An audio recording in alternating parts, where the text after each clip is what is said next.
मुद्दे से इतिहास बताइए, हबीबगंज का बलिदान बताइए, कमलापति का आपको स्थान नहीं मालूम होगा, कमलापति का बलिदान नहीं मालूम है, कमलापति। अब तक दिग्विजय सिंह की कमलनाथ की गिरफ्तारी क्यों नहीं करवाई? मैं सवाल पूछना चाहती हूँ। गांधी जी दंगा फैलाते थे। आतंकवादी 250 लोग पत्थर फेंकने आए थे, उनकी गिरफ्तारी हो चुकी है। और आपके शहर कांग्रेस अध्यक्ष खरगोन की गिरफ्तारी हुई है, ये प्रमाणित है। नमस्कार, आप देख रहे हैं विंध्या टाइम्स और मैं हूं आपके साथ अभिलाष। लगातार देश समेत पूरे प्रदेश में एक मुद्दा गरमाया हुआ है, मुद्दा है लाउड स्पीकर का मुद्दा। आपको बताते हैं, वैसे तो इस मुद्दे की शुरुआत महाराष्ट्र से हुई, जहां राज ठाकरे ने लाउड स्पीकर को लेकर कहीं ना कहीं आपत्ति जताई, जिसके बाद ये मुद्दा मध्य प्रदेश में भी काफ़ी प्रासंगिक हुआ। आपको बता दें, कांग्रेस के वरिष्ठ नेता और पूर्व मुख्यमंत्री दिग्विजय सिंह ने इस मुद्दे को लेकर के कहीं ना कहीं बीजेपी सरकार को घेरने का प्रयास किया। दिग्विजय सिंह ने कहा कि 2023 के चुनाव आ रहे हैं और कहीं ना कहीं जो बीजेपी है तो इसका सियासी फायदा लेना चाह रही है, जिसके लिए इस प्रकार के काम बीजेपी कर रही है। अब दिग्विजय सिंह के आरोपों में कितनी सच्चाई है, उसका जवाब हम बीजेपी से जानेंगे। लेकिन आपको बता दें कि कहीं ना कहीं ये जो माहौल बनाया जा रहा है लाउड स्पीकर का, अली वर्सेस बजरंगबली का जो माहौल एक क्रिएट किया जा रहा है, तो इसके पीछे आखिर कौन जवाबदार है, इसका ये जानने का प्रयास हम कांग्रेस और बीजेपी दोनों दलों से जानने का प्रयास करेंगे और दिग्विजय सिंह के आरोपों में कितनी सच्चाई है इसका भी विश्लेषण करेंगे। लेकिन आपको बता दें, खारगोन हिंसा कहीं ना कहीं जो आगजनी की घटनाएं आई, उसके बाद से इस मुद्दे को लेकर के कहीं ना कहीं चिंताएं और बढ़ गई। तो इसलिए ये मुद्दा उठाना कहीं ना कहीं बहुत आवश्यक हो जाता है। हमारे साथ कांग्रेस और बीजेपी दोनों दल हैं। कांग्रेस युवा मोर्चा से भी और बीजेपी युवा मोर्चा से भी हमारे साथ कई महत्वपूर्ण लोग हैं। आइए हम जानने का प्रयास करते हैं। हम शुरुआत करेंगे कांग्रेस की ओर से और जानेंगे कि इस माहौल जो बन रहा है उसके लिए किसको जवाबदार मानते हैं। जी, निश्चित रूप से जो आज हमारे देश में लाउड स्पीकर को लेकर तरह तरह के सवाल उठाए जा रहे हैं, इसका संपूर्ण जिम्मेदार सिर्फ और सिर्फ बीजेपी सरकार है, संघ वाले हैं। क्योंकि आज हमारे देश में जो हिंसात्मक जातिगत और धर्म के नाम पर राजनीति कर रहे हैं, जैसा कि अभी आपने कहा कि महाराष्ट्र का थोड़ा बहुत असर हमारे खरगोन में हुआ, तो मैं ये बताना चाहती हूँ कि जो भाजपा की सरकार है वो सिर्फ और सिर्फ जनता को जाति और धर्म के नाम पर बांटना चाहती है। हमारा देश एक धर्म एक विधान वाला देश है, जहाँ पर सभी धर्मों का समान रूप से आदर किया जाता है। लेकिन भाजपा सरकार सिर्फ और सिर्फ जनता को, लेकिन दिग्विजय सिंह इतने दावे के साथ बीजेपी के ऊपर कैसे आरोप लगाए? क्योंकि बार बार बीजेपी के जो शब्द होते हैं उनका शब्द सिर्फ और सिर्फ हिंदू और मुस्लिम को लेकर होता है। इसे साफ साफ दिखाई देता है कि भाजपा जहां जहां जाती है वहां सिर्फ वो जातिगत और धर्म के नाम पर हिंसा फैला रही है देश में। इसलिए आज हम सभी, हमारे देश में अमन शांति सुख चैन सब कुछ ऐसा लग रहा है कि आज दांव पे लग गया है। इसका संपूर्ण जिम्मेदार मैं बीजेपी को ही दूंगी। ठीक है, हम बीजेपी का पक्ष जानते हैं। लगातार गंभीर आरोप लगाए जा रहे हैं कहीं ना कहीं कांग्रेस की ओर से। कांग्रेस के दिग्गज नेता हैं, पूर्व मुख्यमंत्री हैं दिग्विजय सिंह ने आरोप लगाए कहीं ना कहीं, उस पर आपकी क्या प्रतिक्रिया? देखिए, ऐसा है कि कांग्रेस शुरू से ही देश के अंदर मजहब और जाति के आधार पर हिंदू मुस्लिमों को लड़ा करके राजनीति करना चाहती है और अभी तक उसी आधार पर वह अपने पैर पूरे देश के अंदर पसारी हुई थी। लेकिन देश की जनता पूर्णतः इस बात को जान गई है और यही कारण है कि किस प्रकार से कांग्रेस को पूरे देश ने नकार दिया है। कांग्रेस की जो मूल सोच है देश के अंदर हिंदू मुस्लिम को अब आपस में लड़ा करके राजनीति करने की, उसको संपूर्ण देश जान गया है। और कांग्रेस की शुरू से ही आतंकवादियों के पक्ष में लड़ने वाली पार्टी है। जैसा कि हम सभी ने देखा है किस प्रकार से जेएनयू के अंदर अफजल तेरे कातिल जिंदा हैं और हम शर्मिंदा हैं, इस प्रकार की बातें कांग्रेस के नेताओं ने की है। कहीं ना कहीं सरकार में आप हैं तो कहीं ना कहीं जवाबदेही तो आपकी बनती है। बिल्कुल, तो हम तो हमेशा भारतीय जनता पार्टी सर्वधर्म सद्भाव के भाव से हमेशा काम करती है। सबका साथ सबका विकास, बिना किसी जाति धर्म के आधार पर जितनी हमारी योजनाएं हैं उन योजनाओं का लाभ सभी जाति सभी पंथ के लोगों को समान दृष्टि से भारतीय जनता पार्टी की सरकारें देने का काम कर रही हैं। मुझे तो ऐसा नहीं लगता कि संबल योजना का लाभ देने के लिए ये पूछा जाता है कि आप हिंदू हैं कि मुस्लिम हैं कि सिख हैं कि ईसाई हैं। सभी को सबका साथ सबका विकास के मूल मंत्र के साथ भारतीय जनता पार्टी समाज के अंदर काम करती है। क्या लगता है, दिग्विजय सिंह ऐसे आरोप लगा रहे हैं तो कहीं ना कहीं क्या उसमें कुछ सच्चाई है? आखिर ऐसा उन्हें क्यों करना पड़ रहा है, किस बेस पे वो बोल रहे हैं? पहला विषय तो भारतीय जनता पार्टी की विचारधारा जो है वो सबका साथ सबका विकास के साथ साथ, आज चूंकि आपने टॉपिक जोड़ा है लाउड स्पीकर का, तो उस पर ये मैं कहना चाहूँगा कि हमारी जो विचारधारा है और हमारी जो सोच है, तो हम नारा क्या लगाते हैं, धर्म की जय हो। हम ना हिंदू ना मुस्लिम ना सिख ना ईसाई, धर्म की जय हो, जो धर्म है उसकी जय हो। लेकिन अधर्म का कांग्रेस तो कहती है कि आप सांप्रदायिकता के आधार पर राजनीति करते हैं। धर्म की जय हो, अधर्म का नाश हो, प्राणियों में सद्भावना हो, विश्व का कल्याण हो, भारत अखंड हो, ये हमारी विचारधारा है, ये हमारा ध्येय रहता है। रही बात कांग्रेस पार्टी की, और अभी आपने दिग्गी राजा का चैप्टर जोड़ा है यहाँ पर, तो सबसे पहली बात कि दिग्गी राजा लाइमलाइट में बने रहने के लिए वो कुछ भी करते रहते हैं, है ना। उनको ये है कि लाइमलाइट में हम बने रहें, और यही कांग्रेस पार्टी है, यही दिग्विजय सिंह थे, यही सोनिया गांधी जी थी, यही राहुल गांधी थे। जब राम सेतु का मुद्दा हुआ था तो इन्होंने कह दिया था कि राम तो भारत में हुए ही नहीं हैं, तो राम सेतु कहाँ से उत्पन्न हो गया। और अब अभी आपने देखा होगा हनुमान जन्मोत्सव के दिन, हम ठीक है भगवान सबके हैं, लेकिन उनकी जो उनका जो मतलब आस्था रहती है, तो वोट की राजनीति के अनुसार नहीं, सदैव एक ही समान होनी चाहिए। कांग्रेस का बीजेपी का कहना है कि जो दिग्विजय सिंह है वो प्रासंगिक बने रहने के लिए लगातार इस प्रकार के काम करते हैं। माननीय दिग्विजय सिंह जी और कांग्रेस पार्टी सर्वधर्म समभाव के नारे पर और सर्वे भवन्तु सुखिनः के नारे पर उसके सिद्धांत पर देश में काम कर रही है। भारतीय जनता पार्टी के मित्रों ने अभी कहा कि हम सर्वधर्म समभाव की बात करते हैं। जब भी देश में बेरोजगारी का मुद्दा उठता है, जब देश में महंगाई का मुद्दा उठता है, जब देश में बिजली का संकट पैदा होता है, तब भारतीय जनता पार्टी के मित्र मुद्दों से भटकाने के लिए कभी राम की बात करते हैं, कभी रहीम की बात करते हैं, कभी हिंदू की बात करेंगे, कभी मुसलमान की बात करेंगे, कभी लाउड स्पीकर मुद्दे को ला देंगे। इनका जो सिद्धांत है वो सिद्धांत इनका देश को लूटो, देश को खाओ, देश को ख़त्म कर दो। देश की अर्थव्यवस्था आज गिरने के कगार पर है। शायद ऐतिहासिक होगी ये अर्थव्यवस्था, ऐतिहासिक गिरावट की ओर जा रही है। भारतीय जनता पार्टी के कार्यालय रोज 7 स्टार और 5 स्टार के बन रहे हैं। देश में महंगाई चरम पर जा रही है, गैस सिलेंडर के दाम बढ़ रहे हैं, इसकी चर्चा ये नहीं करते। ये चर्चा लाउड स्पीकर की करते हैं, ये हिंदू मुसलमान की करते हैं। ये सारी बातें अप्रासंगिक है। भारत देश हिंदू का है, मुसलमान का है, सिख का है, ईसाई का है।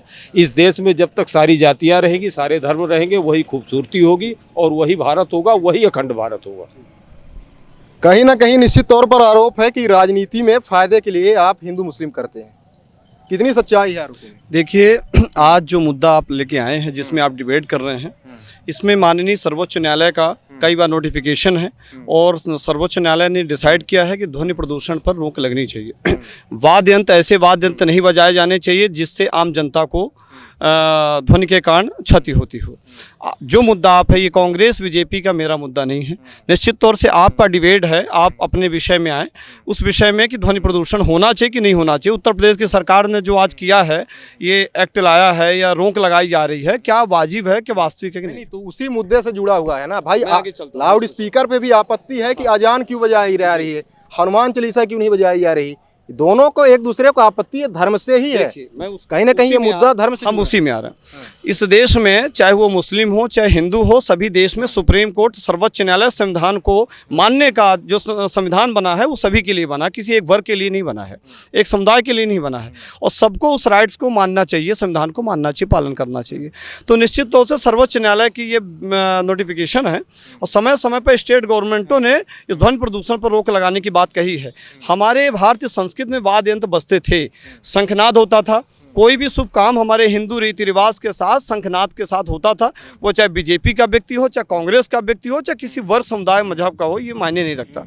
परंतु वैमनस्यता नहीं होनी चाहिए, किसी जाति धर्म मजहब को टारगेट नहीं किया जाना चाहिए। इससे पूरे समूचे देश में वातावरण प्रदूषित होगा और निश्चित तौर से वैमनस्यता स्थापित होगी, हिंसा पैदा होगी और छोटी छोटी जातियां खंड खंड में बट के हिंसात्मक रूप लेंगी। मुद्दा तो यही है ना कि आखिर जब बीजेपी और कांग्रेस किसी की मंशा ये नहीं है, तो आखिर जो ये पैदा हो रही है, जो इस प्रकार की भावनाएं, इस प्रकार की चीजें निकल कर आ रही हैं, वो आ कहाँ से रही इसका है? मूल- उसके पीछे सरगना कौन है? इसका मूल कारण शिक्षा है। हमारे देश में जागरूकता यदि होगी, शिक्षित लोग होंगे तो कंपैरिजन करेंगे, और कंपैरिजन जब देश में होगा तो मूल्यांकन होगा नैतिक मूल्यों का। जब जिस देश में मूल्य ही नहीं है, नैतिक ही नहीं है, तो उसका मूल्य क्या होगा? तो जो देश में अराजकता फैल रही है, अमानवीयता हो रही है, मतभेद पैदा हो रहे हैं, उसका एक ही मूल कारण है नासमझी। आज देश में रहने वाला व्यक्ति, सरकार किसी की होती है तो क्या वो आदमी, सरकार उसके लिए काम नहीं करती है? आखिर सभी की भावनाएं जब इतनी अच्छी हैं तो ये खारगोन जैसे हालात कैसे पैदा हो रहे हैं? सबसे बड़ा प्रश्न तो ये है। खरगोन के हालात, मैंने पहले भी कहा कि जब तक हमारे देश में भाजपा सरकार द्वारा बार बार जनता को हिंदू, मुस्लिम, सिख, ईसाई के नाम से बांटेगी, तब तक ऐसी ही हिंसात्मक घटनाएं होती रहेंगी। मध्य प्रदेश में यदि भारतीय जनता पार्टी की सरकार को ये खरगोन दंगा से जोड़ती हैं, तो मैं इनसे ये पूछना चाहता हूं कि कल राजस्थान में जोधपुर की घटना हुई है, राजस्थान में इनकी सरकार है, तो उसका जिम्मेवार कौन है? और ईद के मतलब कुछ घंटों, नमाज पढ़ने के कुछ घंटों पहले इतनी बड़ी घटना हो जाती है, पुलिस वहां पर जिम्मेवारी नहीं ले रही है, कांग्रेस पार्टी की वहां सरकार है, गहलोत सरकार है, तो उसकी जिम्मेदारी कौन ले रहा है? आखिर किस बेस पे बीजेपी के ऊपर आरोप लगाए जा रहे हैं खारगोन हिंसा को लेकर? क्योंकि बीजेपी बार बार जब भी कोई, जैसा कि अभी हमारे भाई ने कहा कि जब भी यहाँ पे बेरोजगारी की बात होती है, तब बीजेपी, जब भी युवा जो हमारे हैं रोजगार की बात करते हैं, तब बीजेपी सरकार सिर्फ राम को और हनुमान को बीच में लेके आती है और हिंदू मुस्लिम की बात करती है। बार बार जहाँ भी जाते हैं ये सिर्फ ये कहना चाहते हैं कि आप मुस्लिमों से अगर आप ये आग्रह करोगे कि वो जय श्री राम का नारा लगाएंगे, मैं भी हिंदू हूँ, मैं भी राम जी की भक्त हूँ, लेकिन यदि हम किसी भी धर्म को लेकर यदि हम जातिगत रूप से उसको हम उलाहना देते हैं और हम किसी मुस्लिम से कहेंगे कि वो जय श्री राम के नारे लगाए, तो ये गलत होगा, क्योंकि हमारे देश में सभी को अपने धर्म मानने का पूरा अधिकार है। कौन कह रहा है जय श्री राम का नारा? भाजपा सरकार के जो भी मुस्लिम दबाव डाल रहे हैं क्या? जी बिल्कुल, भाजपा के जो भी मंत्री हैं मध्य प्रदेश सरकार के, चाहे वो केंद्र सरकार के, उनके आप कभी भी शब्द सुनिए, वो सिर्फ धर्म और जाति के नाम पर विवाद फैलाना आपके ऊपर भाजपा के ऊपर आरोप है कि आप जबरदस्ती जय श्री राम बुलवा रहे हैं लोगों से। नहीं, तो वही मैं पूछना चाह रहा हूं ना कि किस मुस्लिम भाई से भारतीय जनता पार्टी के मंत्री ने, केंद्र के मंत्री ने कहा हो, दबाव डाला हो कि नहीं तुम जय श्री राम बोलो वरना देश निकाला कर देंगे? ये मैं बहन जी से पूछना चाह रहा हूँ, ये बता दें। ये कहते हैं, आप बार बार ये कहते हैं कि राम सेतु के मामले में सोनिया गांधी जी चुप रही। मैं पूछना चाहती हूं कि जब राजीव गांधी जी प्रधानमंत्री थे तब उन्होंने अयोध्या में राम मंदिर का ताला खुलवाया था, तब बीजेपी सरकार कहाँ थी? तब बीजेपी सरकार कहाँ थी? तब बीजेपी सरकार कहाँ थी? हिंदू मुस्लिम की बात करते हैं आप लोग, हिंदू मुस्लिम। इंदिरा गांधी जी जब प्रधानमंत्री थी उन्होंने दोनों संप्रदाय को एक किया था। हिंदू मुस्लिम की आप बात करते हैं, ठीक है, दोनों लोगों को महात्मा गांधी आप बताएं, आप मरते दम तक राम जी को नहीं छोड़े थे। कांग्रेस पार्टी जो है गांधी के विचारों पे चलती है। ठीक है। रघुपति राघव राजा राम, अच्छा, पति के पावन सीताराम, सीताराम है ना, ईश्वर अल्लाह तेरो नाम, सबको सम्मति दे भगवान। तो मैं ये कहना चाहता हूँ कि कांग्रेस पार्टी गांधी के विचारों को मानती है, कांग्रेस पार्टी भारत के संविधान को मानती है, कांग्रेस पार्टी इकबाल को भी मानती है। अच्छा। इकबाल कहते हैं कि मजहब नहीं सिखाता आपस में बैर रखना, हिंदी है हम वतन हिंदुस्तां हमारा। तो हमें ऐसे विचारों के बात को लेके बात करना चाहिए। भारतीय संविधान में अनुच्छेद 25 से लेके 28 तक ये वर्णन है कि प्रत्येक व्यक्ति अपने विचार से किसी भी धर्म को मान सकता है, अपनी धार्मिक स्वतंत्रता है उसको, और उसमें यह भी है कि लोक व्यवस्था को परेशानी नहीं होना चाहिए। लोक व्यवस्था को अभी तक किसी प्रकार से लाउड स्पीकर की से परेशानी नहीं होती, अभी क्यों होने लगी ये देखना। ठीक है, समय सीमित है थोड़ा, सबसे आ रहा हूँ, बात को रखने दीजिए। ये जो लाउड स्पीकर मुद्दा है, बली और बजरंग बली, ये सब औरंगजेब, ये सब जो आ रहे हैं, ये कोई मुद्दा ही नहीं है। असल पे जो ये बेरोजगारी महंगाई पे जो मुद्दा है उसको भटकाने का प्रयास किया जा रहा है। मैं ये कहता हूँ कि रीवा जिले की बात कर लीजिए, 8 विधायक हैं बीजेपी के। कब उन विधायकों ने जिला अधिकारियों के साथ बैठक रखी और इस पर विचार और मीटिंग की, इस पर विचार और मीटिंग की कि हमारे क्षेत्र में रोजगार को डेवलप करने के लिए क्या किया जाना चाहिए, how to develop resource for employment. ठीक है, इस पर हम जवाब लेंगे, इस पर बीजेपी का जवाब लेंगे कि कब कब क्या क्या प्रयास किए गए। ठीक है, आपको क्या लगता है कि जो अली और बजरंगबली वाला जो माहौल क्रिएट हो रहा है ये कहाँ से निकल के आ रहा है? कांग्रेस कहती है कि ना हमारी ये मंशा है, बीजेपी कहती है ना हमारी मंशा है, हम सर्वधर्म है ना सबके सम्मान की बात करते हैं। तो ये जो माहौल पूरे प्रदेश में क्रिएट हुआ है ये आखिरकार कहाँ से क्रिएट हो रहा है? भाई साहब, दो बातें। पहले तो जो विषय आपने शुरू किया उसके बारे में बता दूं, बघेलखंड का आदमी बहुत समझदार है, ऐसे मुद्दों को लाउड स्पीकर नहीं कहता है, ऐसे मुद्दों को खुईती कहता है। अच्छा, खुईती means starting of a trouble. अच्छा। अब मुझे तो बिल्कुल दिलचस्पी नहीं है अली वर्सेस बजरंगबली में, ना हमारी पार्टी को दिलचस्पी है। हमें, जब हम राष्ट्र हैं, पॉलिटिकल पार्टी कुछ भी कहे अलग बात है, ये मुद्दा आपका बड़ा स्ट्रिक्टली कलेक्टर की गाइडलाइन के आधार पर रहता है। डेसिबल चिन्हित है, कितने डेसिबल से अधिक का साउंड करना है, पब्लिक प्लेस का साउंड क्या है, पूरा कानून इसमें बना हुआ है। हम लोग को बात करने से उसमें कुछ बढ़ेगा नहीं। पर बात ये जरूर है कि जो अखबारों में पढ़ रहा हूँ, रामनवमी इतनी अशांत मैंने कभी नहीं देखी। और अब ये प्रोसेशंस को हर रिलीजन दिखावे का पार्ट मानता है, कोई भी रिलीजन है। आप देखिएगा हर धर्म का आदमी अधिक से अधिक दिखावा करना चाहता है, जबकि धर्म की धारणा इससे 180 डिग्री विपरीत है। धर्म हमेशा व्यक्ति के व्यक्तिगत उत्थान और मानसिक चेतना को बढ़ाने का साधन था, ऐसा दिखावा करने का साधन कभी रहा नहीं है। तो हिंदुस्तान का व्यक्ति समझदार है, पर मुझे ये अचरज होता है कि नेता और टीवी चैनल इसको कैसे बड़ा करते हैं। ये आज मुद्दा ही नहीं होना चाहिए। रीवा का अखबार पलटिए, 7 साल 3-3 साल की बच्चियों का रेप हो रहा है, कोई बात नहीं करना चाहता है। नहीं, हमने सारे मुद्दों पर कहीं ना कहीं बात की है, रेप के मुद्दे पर भी बात की है, बेरोजगारी के मुद्दे पर भी, महंगाई के मुद्दे पर भी बात की है। लेकिन अभी जो पूरे प्रदेश में, पूरे देश में जो मुद्दा सबसे ज़्यादा प्रासंगिक है, हमारा जो उद्देश्य है वो ये है कि इस डिबेट के बाद एक सार्थक मैसेज यहाँ से जाए, एक कुछ निष्कर्ष निकल के जाए कि आखिर इस प्रकार की व्यवस्था क्यों पैदा हो रही है। ना ही बीजेपी का लक्ष्य है, ना ही कांग्रेस का, इसलिए ये मुद्दा ये ऐसा नहीं है कि बीजेपी का या कांग्रेस का लक्ष्य नहीं है। जब राजनीतिक चिंतन दिवालियापन से गुजरता है तो बहुत हल्के हल्के थॉट्स को बड़ा बड़ा मुद्दा बनाया जाता है ताकि मूल मुद्दों से लोग भटकें। आप कभी भी देखिए वर्ल्ड वॉर के पहले क्या मुद्दे होते थे, जब बहुत दुर्दशा से गुजर रही होती है आबादी तो उसको ऐसे फालतू मुद्दों की फीड डाली जाती है, मतलब डाइवर्ट किया जा रहा है आपका कहना। ठीक, आपके ऊपर विशेष रूप से ये आरोप लगाया जा रहा है कि आप जो मुख्य मुद्दे हैं, रोजगार का मुद्दा है, महिला सुरक्षा का मुद्दा है, उससे डाइवर्ट करने के लिए इस प्रकार के धार्मिक मुद्दे उठा रहे हैं।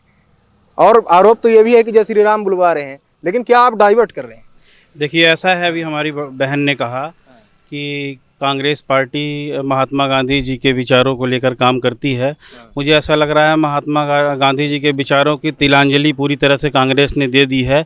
और पूरे देश के अंदर जिस प्रकार से कैसे उदाहरण से कांग्रेस पार्टी के वरिष्ठ नेता दिग्विजय सिंह जी, जो इस समय मैडम सोनिया के कोर ग्रुप के सलाहकार हैं, उनके द्वारा मध्य प्रदेश हो, मैं केवल मध्य प्रदेश का उदाहरण इसलिए देना चाहता हूं कि ये उदाहरण ताज़ा है। आप लोगों ने देखा किस प्रकार से रामनवमी में शांतिपूर्वक जो वहां पर शोभा यात्रा निकाली जा रही थी उसमें पथराव हुआ, और उस पथराव के बाद उन्होंने किस प्रकार से मजहबी माहौल खराब करके, और मध्य प्रदेश जो शांति का टापू कहा जाता है, वहां पर आपस में दंगा फैलाने की उन्होंने साजिश रचते हुए बिहार की एक फोटो जिसमें कि एक मस्जिद में भगवा झंडा लगाते हुए की झूठी फोटो उन्होंने ट्वीट करके मध्य प्रदेश उन्होंने खरगोन पंडित दीनदयाल उपाध्याय के सिद्धांतों को आप कहाँ फॉलो कर रहे हैं? आप ये प्रकार से इन्होंने ये गांधी के विचार की बात करते हैं। दयाल उपाध्याय के सिद्धांत, गांधी जी हिंसा के पक्ष में रहते थे। इन्होंने ये गांधी जी की बात करती हैं, गांधी जी हिंसा के पक्ष में रहते थे। आज दिग्विजय सिंह भरसा यह प्रयास करते रहते हैं कि किस प्रकार से हिंदू मुस्लिम दंगा फैलाया जाए और राजनीतिक रोटी सेंकी जाए। जनता ने पूरी तरीके से वोट बैंक की राजनीति, जो इनकी मानसिकता रहती थी हिंदू मुस्लिम और देश के अंदर दंगा फैला करके और सरकारें बनाने का काम ये किया करते थे। गांधी जी दंगा फैलाते थे? आपके कहने का मतलब है कि गांधी जी दंगा फैलाते थे? मैंने सबसे शुरुआत में कह दिया, गांधी जी के विचारों की तिलांजलि आप लोगों ने कर दी है। धारा है, गांधी जी एक विचारधारा है और कांग्रेस पार्टी ने गांधी जी के विचारों को कुछ नहीं आत्मसात किया गया। प्रधानमंत्री नरेंद्र मोदी जी ने इतना बड़ा स्वच्छता का संदेश दिया, सिंगल यूज प्लास्टिक बंद करने का जो संदेश दिया, स्वच्छता अभियान चलाया। वो आपकी मजबूरी है, आपकी मजबूरी है, गांधी के नाम पे राजनीति करने की आपकी मजबूरी है, क्योंकि आपकी पार्टी के कोई भी ऐसा नेता नहीं है जिनके विचारों को आप आत्मसात कर सकें। भाजपा की विचारधारा पूरी नथिंग है। भाजपा की विचारधारा सिर्फ और सिर्फ हिंदू और मुस्लिम कर रही है, सिर्फ और सिर्फ बारी बारी बारी बारी बारी बारी बारी बारी बारी की जो बात है, गांधी जी स्वच्छता का एक बहुत बड़ा, उन्होंने स्वच्छता के लिए बहुत बड़ा जन जागरण, उन्होंने जो अभियान छेड़ा था उसको आगे करने के लिए गांधी जी के चश्मे को, गांधी जी की दृष्टि को बताइए। है ये क्या है, गोडसे की विचारधारा वाले लोग हैं, इनको गांधी जी की विचारधारा से कोई मतलब नहीं। इन्होंने गांधी जी के चश्मे को ले लिया, लेकिन ये आज तक गांधी जी के विचारों को तो आप इतने दावे के साथ कैसे कह रहे हैं कि गोडसे? अरे कहाँ, इनका खरगोन दंगा सिर्फ बजरंग दल और विश्व हिंदू परिषद द्वारा एक प्रायोजित दंगा है। खरगोन का दंगा विश्व हिंदू परिषद और ये विचार नहीं था, गांधी जी का विचार में थे क्या कि देश के अंदर दंगा फैलाया जाए, जिस प्रकार से आपके राष्ट्रीय स्तर के नेता दिग्विजय सिंह, क्या है सुनिए, अगर कांग्रेस जिम्मेदार है खरगोन के दंगे में, तो माननीय नरोत्तम मिश्रा जी इस समय होम मिनिस्टर है, अब तक दिग्विजय सिंह की, कमलनाथ की गिरफ्तारी क्यों नहीं करवाई? मैं सवाल पूछना चाहती हूँ। पत्थर फेंकने नहीं आए थे, दिग्विजय सिंह पत्थर फेंकने नहीं आए थे, 250 लोग पत्थर फेंकने आए थे, उनकी गिरफ्तारी हो चुकी है। और आपके शहर कांग्रेस अध्यक्ष खरगोन की गिरफ्तारी हुई है, ये प्रमाणित है। दिग्विजय सिंह के ऊपर मुकदमा दर्ज करवाइए। बारी बारी बारी बारी बारी बारी बारी बारी बारी बारी से लोगों की बातों को सुनेंगे तो एक अच्छा मैसेज आ पाएगा। हाँ, मैं इनसे ये पूछना चाहता हूँ कि आज जो ये विवाद मुख्य बिंदु रखें, क्या कहना आज जो विवाद ये महाराष्ट्र से उत्पन्न हुआ, इसके पहले इनकी गठबंधन में सरकार थी, तब इनको ये मुद्दा क्यों नहीं आया? आज इनकी वहां से जमीन खिसक चुकी है, इनको अली और बजरंग बली और वहां इनका जो मुखौटा है राज ठाकरे, उनकी क्या कोई राजनीतिक वजूद तो है नहीं। ये सिर्फ उसको यूज करके पूरे देश में इनका विश्व हिंदू परिषद और ये बजरंग दल पूरे देश में सिर्फ अगर कोई काम करता है तो दंगा फैलाने का। कुछ प्रमाण दे, प्रमाणों के आधार पे। अरे भी खरगोन में हुआ, पूरा विश्व हिंदू परिषद और बजरंग दल द्वारा प्रायोजित दंगा है। खरगोन की हिंसा में नहीं था, बजरंग दल और विश्व हिंदू परिषद के नेतृत्व में रामनवमी की शोभा यात्रा चल रही थी और वहां पर कांग्रेस के नेताओं और कुछ प्रायोजित दंगा था।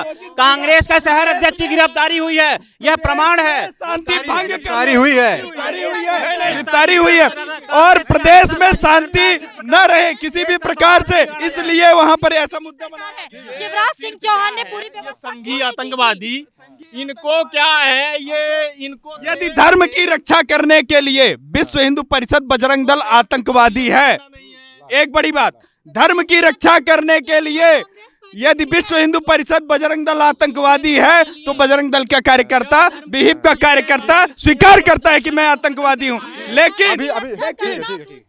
लेकिन रही बात, आपने महाराष्ट्र की बात का उल्लेख किया, तो ये सुप्रीम कोर्ट ने निर्णय दिया है कि 80 डेसिबल से 80 डेसिबल सुप्रीम कोर्ट 2005 में निर्णय दे चुका था, तब से आपके आदेशों का पालन हो रहा है। जो इन्होंने अभी कहा कि अपने धर्म की रक्षा करना, भारतीय जनता पार्टी की सरकार ने मुख्यमंत्री तीर्थ दर्शन योजना के तहत मुसलमानों को भी मक्का मदीना जाने के लिए घुमाया है। मक्का मदीना जाने के लिए उनको फ्री में वहाँ निःशुल्क उनकी यात्रा कराने का, जो अजमेर जाने का निःशुल्क जो ये मध्य प्रदेश सरकार ने मुख्यमंत्री तीर्थ दर्शन योजना के माध्यम से सभी धर्मों के लिए ये योजना चली। मध्य प्रदेश की जो सरकार है उसने ये नहीं सोचा कि हम सिख को नहीं कराएंगे, हम मुस्लिम को नहीं कराएंगे, हम केवल हिंदू कराएंगे। सभी धर्मों को ध्यान में रखते हुए सभी धर्मों के लिए मुख्यमंत्री तीर्थ दर्शन योजना के अनुसार उनके सरकार का ऐसा ही होता तो हबीबगंज का नाम क्यों बदल के रानी कमलापति रखा गया? उस पे मुद्दे से कमलापति का आपको स्थान कमलापति का बलिदान नहीं मालूम, कमलापति एक स्वतंत्रता से मुद्दे से भटक रहे हैं, मुद्दे से भटक रहे हैं, मुद्दे से भटक रहे हैं, मुद्दे से भटक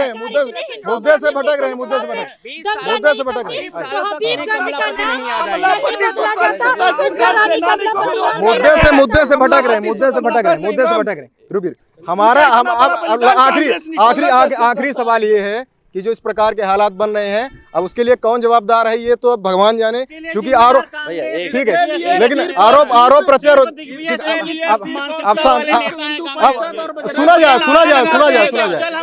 अब उपाय क्या है, कैसे इन हालातों पर काबू किया जा सकता है,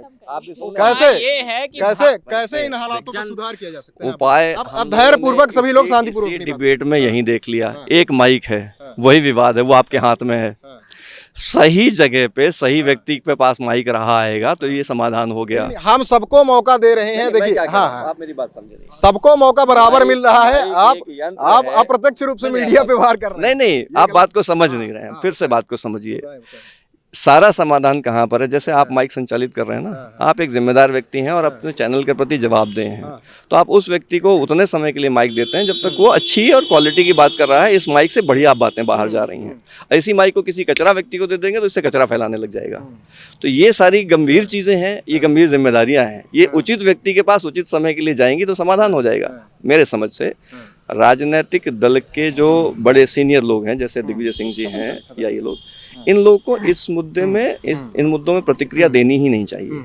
ये गौड़ चीजें हैं, इनको दब जाना चाहिए, रुक जाना चाहिए। आखिरी प्रतिक्रिया आपकी ओर से भी ले लेते हैं। आखिरी प्रतिक्रिया बताएं। देखिए, ऐसा है कि जैसा कि ये कह रहे हैं कि सभी धर्म को समान भाव से सम्मान देना चाहिए, और ये पूरे देश के अंदर भारतीय जनता पार्टी इसी विचारधारा के साथ, मैंने शुरुआत में ही कहा था, सर्वधर्म सद्भाव के भाव से सबका साथ सबका विकास के मूल मंत्र को लेकर के हम समाज के अंदर काम करते हैं। और यही कारण है कि पूरे देश ने भारतीय जनता पार्टी को स्वीकारा है, और आज भाजपा देश के प्रत्येक नागरिकों के दिल में अपना स्थान बना ली है।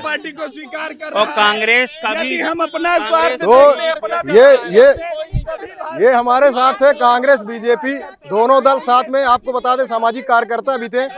आज हमने जानने का प्रयास किया कि आखिर ये जो माहौल बिगड़ रहा है, लाउड स्पीकर के मुद्दे को लेकर के जो हिंदू मुस्लिम का माहौल बन रहा है, आखिर इस माहौल को बनाने के पीछे कौन जवाबदार है। लेकिन कहीं ना कहीं बीजेपी और कांग्रेस दोनों एक दूसरे के ऊपर प्रत्यारोप कर रही है। अब देखना ये दिलचस्प होगा कि आगे चल के क्या हालात होते हैं, क्या आगे चल के हालात में बदलाव आएगा, सुधार आएगा, या इसी प्रकार के हालात बने रहेंगे। धन्यवाद, नमस्कार। मुद्दे से कमलापति का आपको स्थान नहीं मालूम होगा, कमलापति का बलिदान नहीं मालूम होगा। कमलापति अब तक दिग्विजय सिंह की कमलनाथ की गिरफ्तारी क्यों नहीं करवाई? मैं सवाल पूछना चाहती हूँ। गांधी जी दंगा फैलाते थे, आतंकवादी 250 लोग पत्थर फेंकने आए थे, उनकी गिरफ्तारी हो चुकी है। और आपके शहर कांग्रेस अध्यक्ष खरगोन की गिरफ्तारी हुई है, ये प्रमाणित है।